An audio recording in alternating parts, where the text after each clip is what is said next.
Nananida kaysa dito makain na. Puspas pa ka magkakulong bahay niyan. If now, masasamang ugali ng mag-anak na yan. Excuse me po, ano po ni sabi ninyo? Hindi po tama pag-usapan at hatulan ang nagagawa ang isang tao. Lalo na, tingnan naman ninyo, mababasa ang puso ng kapwa ninyo. Ang batang ito sumasabat sa sang matatanda. Wal palong ba nga tinutukoy namin. Mga plastic kayo. Hindi naman namin na kayo inanon o Magsusumbong ka sa tatay at nanay mo. Magsumbong ka. Hindi kami takot. Kunwari lang kayong baitan. Kayo pala po ang mabait. Mabait pa po kayo talaga? Hindi po halata. Wala po sa itsura ninyo. Wala po dun sa ugali.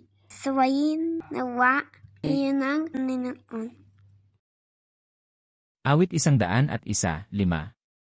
Ang sumisirang puri na lihim sa kanyang kapwa ay aking ibubuwal. Siya na may mapagmataas na tingin at may palalong puso ay hindi ko titiisin.